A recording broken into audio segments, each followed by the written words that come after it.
Hello and a very warm welcome back to Huw's Nursery, and in today's video I'm going to show you how to grow my favourite vegetable, which is Swiss chard.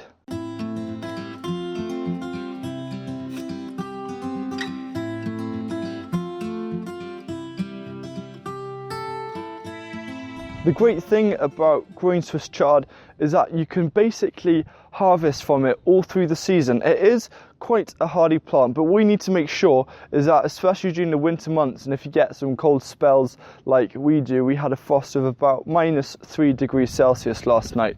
So if it does get frosty, it's best to protect them either with a cloche, or you could put on a thick layer of mulch such as hay.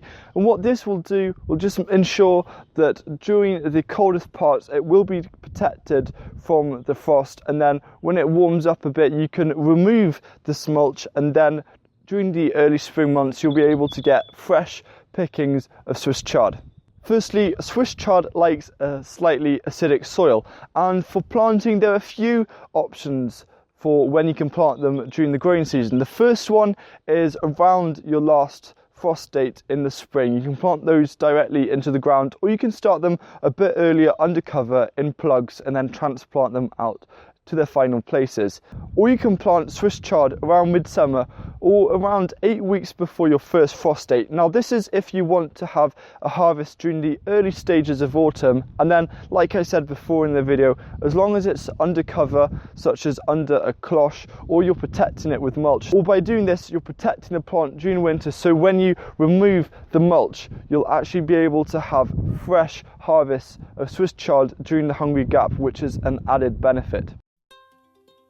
If your raised bed needs a quick tilth, then go for that. And the way we're growing Swiss chard is great because we're also building soil at the same time. Now we're growing rainbow chard, and this is fantastic, especially if you have a ornamental garden. You can get away with growing these as an annual because the colour contrasts are truly magnificent with the stems. So looking here at the seeds, each seed is actually a cluster of a few true seeds, which is really interesting. So you might have to thin out a bit later on. So what we want to do is give the raised bed a good soaking, especially if it's bone dry, because we're going to be retaining moisture with the mulch a bit later on. So our spacing is very simple. Just make 1-inch holes, so 2.5 centimeters deep, and make these about 8 inches or 20 centimeters apart, and then each row should be spaced at around a foot or 30 centimeters, and you can bring this in a bit closer, but we found that that's a really good distance for planting. Now if you have lots of seeds, it won't hurt to plant a couple of seeds into each hole. So if there's more than one seedling, you can thin it out to the strongest one, or you can just leave it, let it grow and see what happens. The great thing about growing your own food is that you have the freedom and you can be creative and try new things, and just always have that emphasis on enjoying growing your own food. And who knows, you might find something that works better. So here we're mulching with grass clippings. You can use other mulches. Now this protects and builds the soil. It also prevents weeds, which is an added benefit, and it also reduces watering, which saves so much time. So apply a 2-inch 5 centimeter thick layer. You can see lovely colours here, and just let them grow and they'll quickly develop. And then you can either harvest the small stems or the bigger stems, and just snap or cut off the stems when you need them. So thank you very much for watching this video. I hope this has shown you exactly how you can grow Swiss chard at home. And if you have any further questions or comments, then I'd love to see them either in the comment section or on Snapchat.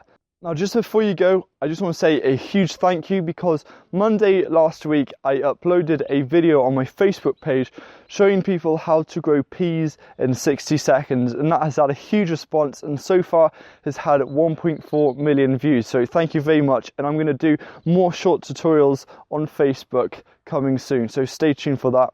Thank you once again for watching, and I'll see you again very soon with another video showing you how you can grow food inexpensively at home. Goodbye.